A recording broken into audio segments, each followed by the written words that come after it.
I rise today in support of my amendment and to clear up the misconceptions and that continue to float around amongst the mainstream media, this administration, and pro-wind advocacy groups, and highlight what is nothing less than an existential threat to our coastlines and the millions of people and communities who rely upon them. Proponents of offshore wind claim that it is a necessary step in order to transition the United States to clean energy. Yet, oddly enough, BOEM's own environmental impact statement admits that offshore wind will have no impact of any substance in combating climate change and will, in fact, increase greenhouse gas emissions. Proponents say that it will stimulate economic activity and create thousands of jobs.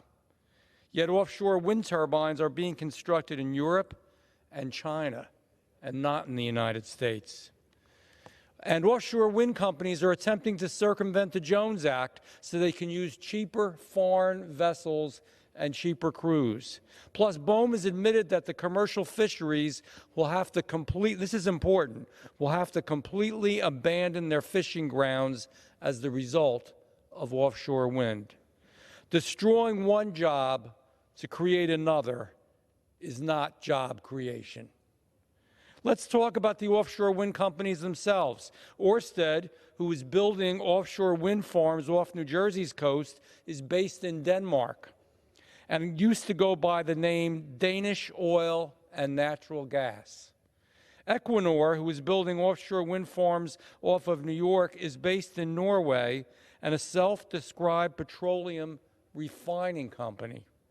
British Petroleum, BP, who is building offshore wind farms off New York and Massachusetts, is based in England. Avangrid, who is building offshore wind farms off Connecticut, has its parent company based in Spain. These are foreign-owned companies that have bought millions, not thousands, I'm not exaggerating here, millions of acres of our ocean, our American ocean in the Atlantic, and intend to expand into the Gulf, Pacific Ocean, and our Great Lakes as well. Every body of water in this country is blessed with, and now will be at the mercy of foreign-owned energy companies, thanks to the Biden administration. More than 50% of our energy, if this plan was to go to fruition, would come from foreign countries. We would rely upon them, and they'd be under our control. That's shameful.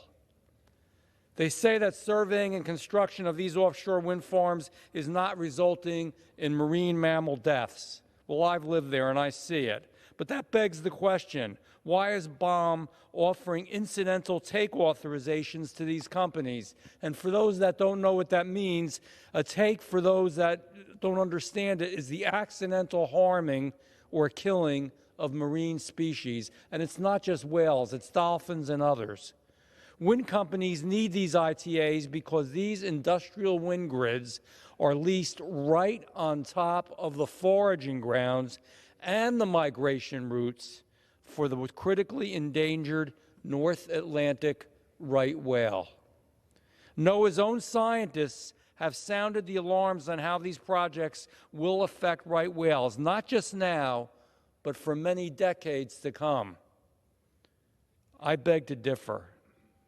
I beg to differ with the proponents who claim that offshore wind will boost our ecotourism along the coast. Would you choose to go to a shore that consisted of thousands of industrialized wind turbines that rise to nearly 1,000 feet tall and realize that there's no casino in Atlantic City that is this tall? Well, Ørsted themselves conducted a survey in my home county of Cape May, which is a tourist county, on whether tourists would return after these wind grids are built. 15% said they wouldn't even think about returning. Ørsted considered this a good thing. I will finish up. Perhaps they forgot to look into what it would do. It would be a loss of $1 billion. You could talk about defense, and I will yield back, but you could talk about defense. Has expired. Standing up for